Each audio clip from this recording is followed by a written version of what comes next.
Welcome to this tutorial series of Dominion 6. My name is DasTactic.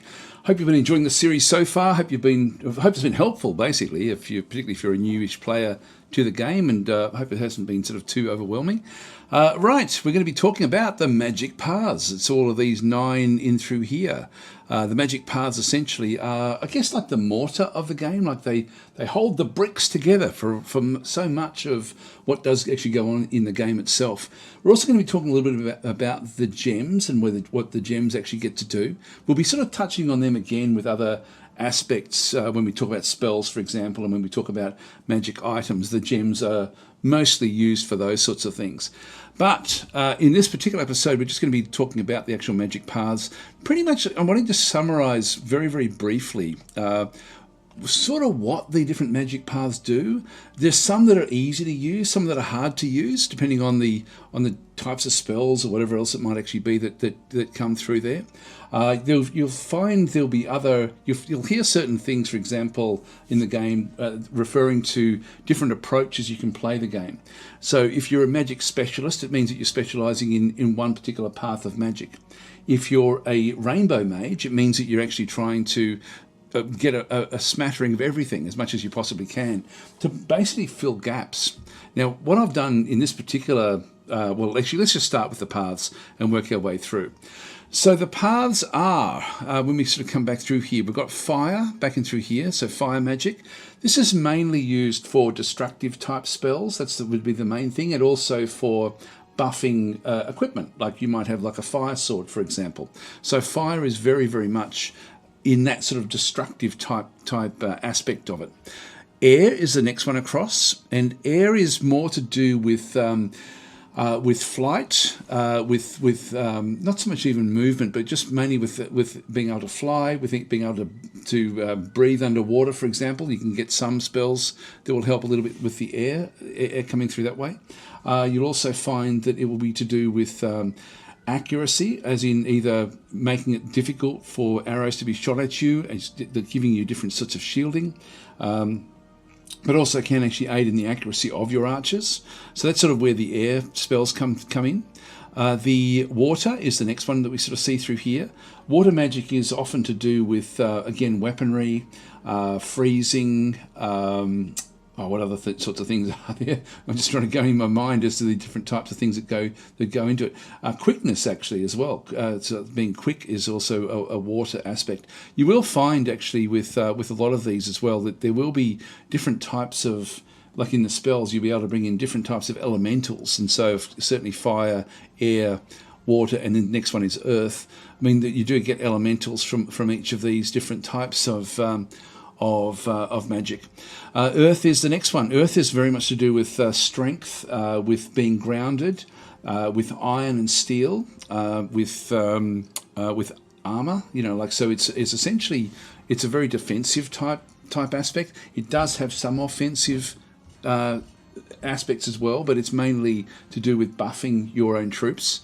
The next one across is astral. Now, astral is a bit like a high magic, and so this one gives you more esoteric sort of styles or different sorts of spells and abilities. Astral is probably one that you want to be avoiding to a large degree if you are a newish player to the game. Astral is one of these ones where it's just very, very useful, but really it often relies on communions, and communions where you have a communion master and communion slaves, and the communion master pulls together all of the different slaves to make himself more powerful. The danger with doing communions, first of all, it's a little bit tricky to set up, but the main danger is that you run the risk of draining all of the fatigue out of the slaves, and essentially killing them off very, very quickly. So that becomes a bit of a problem using the actual astral magic in through there. So it's a little bit more nuanced. Death magic is very much to do with, of course, the undead, and also with death weapons, so weapons that will cause disease. But death is also, and death in the map is also, has this sort of this diseased aspect. So it's to do basically it's unlife. But the undead, essentially, you get a lot of summon spells with this one as well, like where you can actually summon in all sorts of different undead creatures. Nature is the next one, and so nature magic is much more to do with with feeding your troops, with buffing your troops, with protecting them to a certain extent, a little bit like earth magic does, but just in sort of more like bark skin type ways of doing things. It's to do with holding creatures, like through tangling them up in vines, things like this. So nature is actually surprisingly good as a newish player, particularly because it can feed your troops. Being able to supply and give supply to your troops, meaning you can actually feed large armies, is very, very good, very, very handy. It's almost one of those things. If you've got an aspect of getting into nature as a newish player, it's worth doing it. So if you're playing a particular faction where you're weak on nature, you may want to have a god or a pretender god that comes in that does actually have some nature abilities. The next one across is Glamour. Glamour has been stripped out of air in this particular version. They've sort of now reworked a lot of the spells, rebalanced a lot of the game as well. But Glamour is to do with hiding and with subterfuge and things like this. So that is more what the Glamour is about, like with mirror spells where you end up with different versions of yourself. That's sort of really where Glamour sort of does shine. And then the last one is blood magic. Blood magic is usually sort of used around demonology and creating demons. So quite often this one will work hand in hand with fire to a certain degree. But blood magic is very, very powerful, but it's also difficult to use. All of the others use gems, like fire gems, air gems, water, earth, astral gems, death gems, nature gems, and glamour gems. But blood magic uses blood slaves. That's the one thing that's a bit different, and you have to basically denude different provinces of people to be able to then take the blood slaves to then feed the blood magic economy. Is sort of how that one does work. Now, in its most basic form, or any of the magic paths are then used by magic users. And so if we go back into the nation description, I'm just using Asphodel, the Carrion Woods in this instance. But if we have a look, for example, at this is the Parnic Apostate. And if we have a look at the Parnic Apostate, we'll then sort of find that this one has got like 2 death, 3 nature, and it also has another ability to get 100% of either water, earth, death or nature as well. So this was one that's going to have there's going to be a lot of death and nature in playing with this particular one, potentially getting a little bit of earth and water. Now, all of the different, I've chose this one because there's not too many magic users. This one here, we've got death, nature again. We have again, a little bit of water, a little bit of earth. So you got a little smattering of it back in there. There's also, actually, by the way, while we're here, this is semi-related to magic in some way. This is actually, because you'll see that these are allocated with it. This is your priest level, because priest level does also have spells. And so I do want to just mention that you do actually have different priest levels in the game as well. And so priest levels essentially are the only things that can use, for example, the bless spell, which is what then fires up the sacred units, and this one happens to be a sacred unit as well. But in this case, just having a look at this one, we've got nature and death as an example, nature, death in through there as well, and priest level again. This one here, we've got it's a priest level 1. Death, nature with some water potentially. So you can see in this particular instance, this particular faction is very, very strong in terms of its nature and death spells. So to try to sort of figure out how you might then go and use that. Actually, by the way, while we're here, let's have a quick look at the site as well. I'll just show you this one. And so in this case, the Carrion Grove in through here gives you certain gems. So just so that you've got that in your mind, you've got 6 nature gems and 1 death gem. This is often a good way to get a feel for what the focus of the faction actually is. And so you can see through here that it's much more focused on nature than on death, but we saw with the actual the Parnic Apostates and things, we actually do have a very strong death presence as well. But in this case, the nature, we get a lot of nature gems, and so that means we can sort of do different things with them. The most common way that you then get to make use of these is through those magic users. And that's mainly done through spells. If I press the S key, I can then bring up the spells. And what I can see through here is if I start to go through each of the different magic schools, you learn each level in a magic school unlocks certain spells for you. So if we go to Conjuration as an example, and you can see there level 0 up the top, there's nothing in there. Level 1, we have all these different. Most of these are most of them in Conjuration tend to be summons, and I'm going to be doing an actual special episode on spells, so I won't go into too much detail here. But what we do see is, again, you need to have a certain number of the magic paths to be able to call in the different types of spells. In this case, we need some with water and nature to be able to bring in sea dogs or crocodiles, etc., etc. Now, if I press any of the main letters, if I just do a question mark in here, you'll see these are the different filters. And so if we wanted to filter by nature, for example, in this instance, we might as well just have a look at that one. I can then have all just the nature spells. So on the left-hand side, we have the casting requirement of the nature paths to then be able to use the the magic paths to then be able to use the different levels in the magic schools and at the expense of magic gems to then be able to cast certain types of spells. And so as we sort of scroll through these are pretty much nearly every single one of them is actually to bring in, like Conjuration is to conjure up and summon in a particular unit. If I press escape and go to Alteration, again, I've still got the filter on. I then actually have, now if you see something like this, it's going to be a different color, like Fortress, sorry. This one is like special for Asphodel. So Asphodel actually has this particular spell, but at 35 nature gems, we're getting heaps of them. But you'll sort of see that there's lots of different spells coming back through. They all have different types of things. Alteration is more to do with, casting bark skin on yourself, moss body, things like this to protect yourself. And if I press N again, I then end up with all of them, but we'll just have a look at N. Like if you press the nature, it does give you a good feel so you can plan ahead with your requirements that you might sort of then go and need. Now, as you get used to playing the game, there may be some spells that you just won't have access to that you really, really want. For example, we know that Earth doesn't do anything for us. So if we press E, there could be some really important Earth ones that we think that would really, really work well with this particular faction. I don't have one in mind. I'm just using this as an example. But this is something that you may then want to do and actually look at something different, and then you can bring in a pretender that covers those magic paths. So and all of these, as I said, just going back through, press space, it'll just unlock that particular area.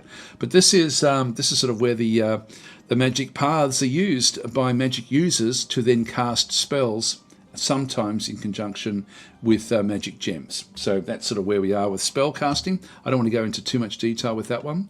If we go to blood magic, one thing you'll see here is this is the number of slaves required to then cast the different spells that we see in the blood magic side of things. So there's some of them require a lot of blood slaves to be sacrificed to then pick up things like the blood vortex. So as I say, this is more difficult, more sort of high level. So I would sort of steer clear of that one. Now, the one thing we did actually see there before, where I did mention that you got the priest level as well, which you can sort of loosely relate that as a magic path. You then actually have divine in through here as well, where you actually have basic spells, the basic divine spells in through here, but you also then have other specific ones depending on the magic paths that you get as well. So I might just show you that, just so you can sort of see how that one does work. So when we come back up, like we've got the magic users that we had from with the actual with the nation, which we had to look at just before. But we also then have the god, the physical form. In fact, the best way of doing this one, press question mark. There's a few things in here that we want to have a look at. The physical form table will allow us to then spot and at least get started down a certain path of where we maybe wanted to sort of fill a gap. In this case, let's just say Earth. We want to sort of get some Earth, something to do with Earth. And so in this case, if I press G, I can then actually have a look and see if anything's got Earth to start with. That's going to be helpful for me to actually sort of make use of these. Now, in the Dominions 4 ones, we've got Monolith. We've got a fair few of them, to be honest, that can be used. In fact, the Bronze Colossus, we don't have any air. That would be another good pick. we've got combinations back and through this other side as well. The top one, just to quickly go through this, these are your inanimates. These are probably the best choice for a new player, to be honest, simply because they don't move around. It means that you can't make mistakes with them. Whereas the others, you feel like you need to be going around and using them in battle, but you're likely to get them killed at some point. So you're better off, these are the Titans in through this other side. The next one are the great beasts coming back through this other side. It's fun playing with these, but just be aware that it may not be exactly what you want. And then the dominions, the low level through here are just sort of like mages. These are almost human-like. If you're going to create a rainbow mage, for example, you start off with one of these type of units and then go from there. But anyway, let's just go back up to what I would sort of suggest that you really are focused heavily on as a new player, which is these. In the Dominions 4 area, the ones that don't move around. Let's just say we chose Bronze Colossus in this instance. Just as an example. We then get a start with these different magic paths. If we go to a new magic path, it's going to cost me 40 points. Now we've got a limit there of 220. If I sort of think, okay, look, I also really want fire because I don't actually have fire. If I go and click on that one, it's just cost me 40 points. Every time I click on a magic path, it's going to cost me a certain amount to go to the next magic path. For example, I started off, if I just right click, I can then go back to 0. If I go and select air magic and go from level 1 to level 2, it's only going to cost me 8 to do that one. If I then go to the next one up from there, it's going to cost me 16. So it sort of doubles each time. If I just go back and leave that at 1. If I'm at level 2 here, and go to level 3, again it's only 8 because I'm only basically raising it up from where it started. So that's also important to know that the starts that you have in certain magic will only be 8, then 16, and then sort of doubling up as it sort of goes in front through those different elements. So is that the same actually, or is it doing it differently? Yeah, it's going up by 8 per rise. So essentially, it's the next one is going to be. I think we're up to. Are we up to 32 yet? Yeah, that's 32. Takes us into there. The next one should be 40. Takes us down to 100. Yeah, so that's sort of how that one then works. So it just every level adds 8 to the previous level. So if we start, for example, at level 1, it means that we then are going like it's going to be 8, 16, 24. Each time we actually go and do this on 32, for example.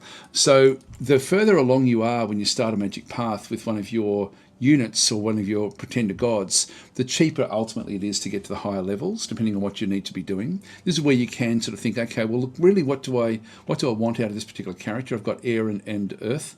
I can look at the spells again just by pressing S, go to whatever it might be, and then just press A and look at the air spell. I could press E to do the earth spells and just get a feel for what we might be looking to get with this particular unit. It's one of these aspects of the game that it's worth spending a bit of time just getting used to what's available. So you'll find that you'll be sort of meandering around within these magic schools when you're trying to plan how you're going to be then playing the game. Now, you can see through here we end up with custom priest spells have now been added in as well as we start to bring these in. Banishment and Smite have now sort of been added into for what the priests can then start to make use of. As we start to raise these up, we get to level 4, we then get more spells, Pull from the Grave and Word of Stone. And so these are different methods of using these banishment and smite type spells. If we sort of start to raise this up, Sacred Wind, Heavenly Strike. And so we're starting to sort of get differences now in the custom priest spells. I don't think it will show in the Divine. Oh, it is. It is.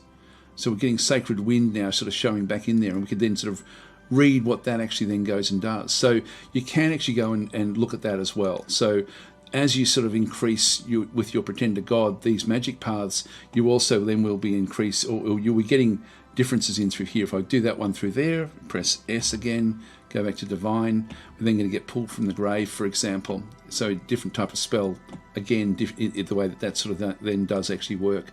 It's extremely intricate and makes the game really interesting to play.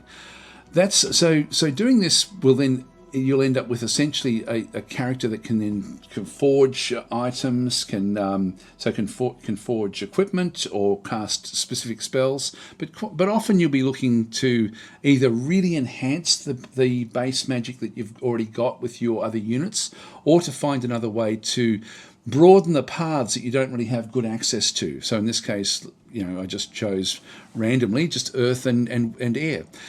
So we've still got 124 points. I'll just look at, if we go, for example, into here, we know that this is going to be 40 points for the first one. The next one is going to be then 16, 24. So this one, when we go up this way as well, we're only, the first one is, instead of being 8, is 40, but then it's 16 after that. So it still goes up in 8 after you get through the first one. It doesn't make it 40, then 48 or anything like this. So just opening up a path does cost a fair bit for some units. Some units not so much. Let's not dwell on this. If we sort of are using this particular aspect, there's a few other things that are also impacted by your choice in through here when you are creating your pretender god. And so the magic paths don't only have bearings like in regard to the spells that can then be created. They also affect the bless effects. Now we've got 10 bless effects based on what we've chosen in through here at this stage.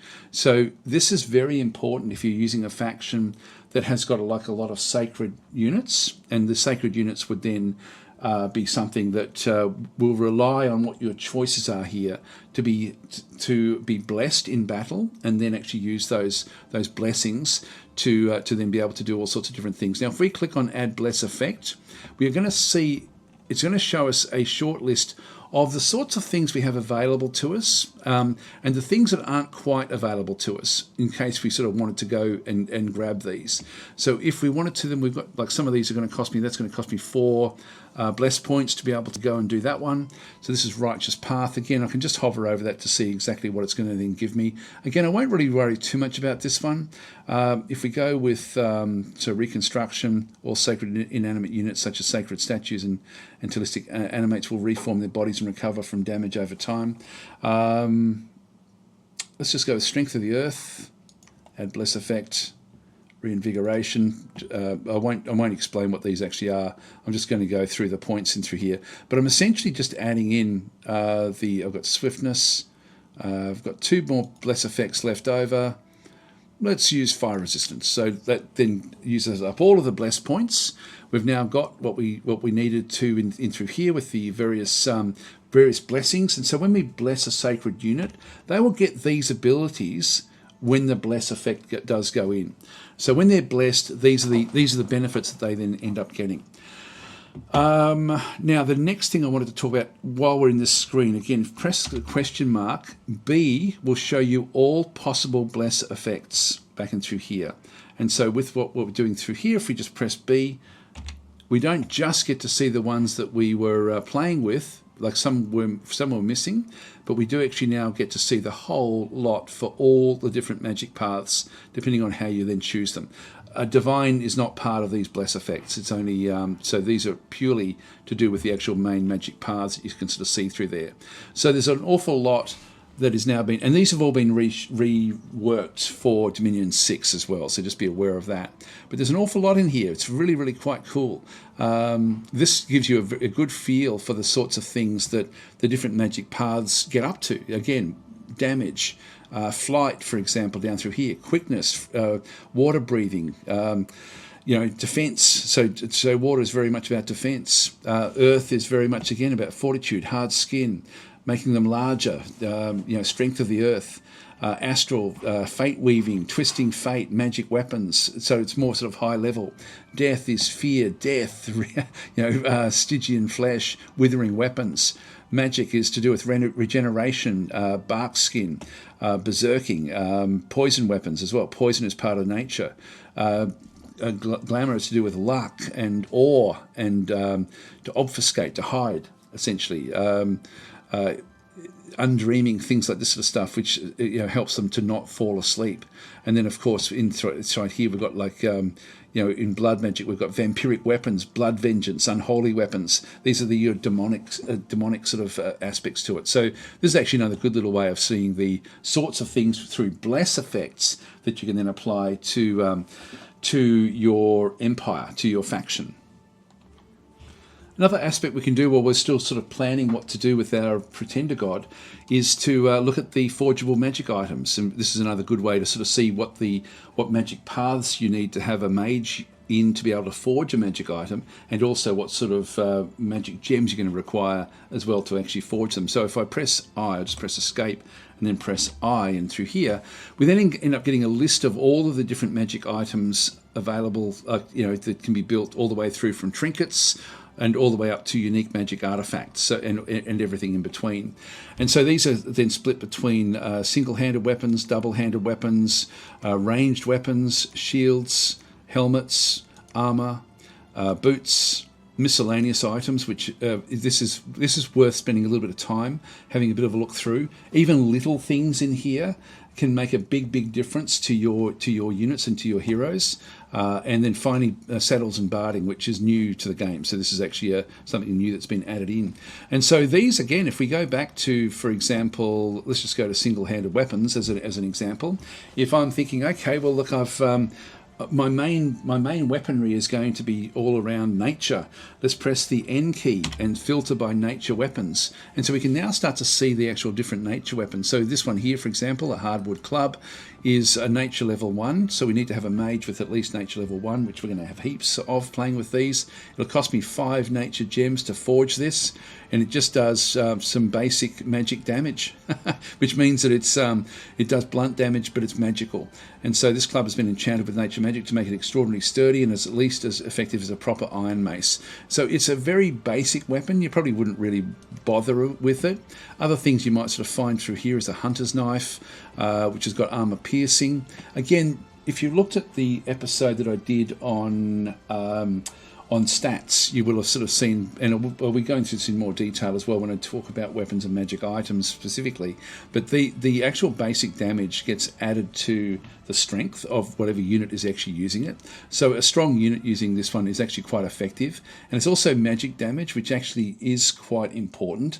So this can actually can do all sorts of extra bits and pieces. This one actually adds aids to your attack as well as to your defense. So this is just like a hunter's knife. Other things you might sort of find, like a vine whip. This will have other different types of things. So extra effect, so you get entanglement when you actually do hit with this particular one. This requires nature magic level 2, a cost of 10 gems. So the entanglement is like a special attack, and so anyone hit by it will be entangled in magic vines, which will then stop them from being able to move. Other things we'll sort of see is that like a whip of command will then allow a taskmaster and command, so you can actually improve the command very much of your commanders with this. So they can do different types of things with this one and have even bigger armies with the taskmaster. Things like this, the thistle mace is often something that you want to try to get to. Once you get to level 2 in nature magic, you can then go and get the thistle mace with the greater magic items, which will then boost magic by another 1. So a level 2 nature mage, which is what's required to build this particular item, will then be able to get to level 3. At level 3, you can then go and do other things as well. So it sort of opens up other areas if you can only get to level 2 with whichever faction you're actually playing. Playing as asphodel, not really a problem at all getting this. But this is something quite often you'll find these where your nature mages are using these because it enhances what they do. There's things like this, for example, a snake bladder stick. And so this one here is only a nature level 1 required to actually cast this one, but it actually causes a poison cloud. This is a simple wooden stick with an inflated bladder attached to one end, much like the bladders carried by fools and jesters. The bladder of this particular weapon is taken from an unbelievably venomous snake and is enchanted to fill with poison gas that puffs out the stick whenever it strikes an enemy. The poison gas puff is quite large. It can easily kill both the wielder and the enemies unless they are properly protected. So you need poison protection really to be able to use this particular stick effectively. It creates like a big cloud in the battlefield that you want to be avoiding if you don't actually have poison protection. And of course, most of the undead aren't affected by poison, so this sort of thing would be very, very good for an undead army to be using against living creatures. Things like this. There's just all sorts of really, really weird and wonderful sort of things. This one's probably another poison one as well. It's got armor piercing, extra effect upon damage is death poison. And so this one does 35 death poison damage like once it actually hits, which is extremely powerful. So single-handed weapon. These are the sorts of things that, and this is just in one little area that we're looking at through here. And so just press space again to bring it back out. But there's so much. Fire, you're going to find all your fire swords. Water, you're going to find different sorts of water swords or different sorts of swords of quickness, for example. There'll be sort of swiftness back and through here. And these all enhance your units. So just be aware of that. Now, is there anything else we need to talk about with magic paths before we end this episode? Yeah, there is just one little thing actually, and that's that when you do actually have different magic paths on your mages, and they're actually on the main map, they can go to different provinces and start searching for sites as well. And site searching is important for the simple reason that you are trying to find gems and find a location that will give you a store of gems. So, for example, in a forest, you're likely to find nature gems. In mountains, you're likely to find earth gems and things like this on a permanent basis where there's sort of something that will bleed in. A little bit like what we saw through this particular site. So you can search for sites, but these are, like the Carrion Grove is a very, very special site for asphodel, giving a lot of gems per turn. But you will, if you're searching on the main map, you need to have those magic paths, and really you want up to, like, there's essentially 3 levels, or there was, I'm not sure if that's changed in Dominion 6, but there's essentially 3 levels of sites, going from fairly easy to find at level 1 up to much more difficult to find at level 3.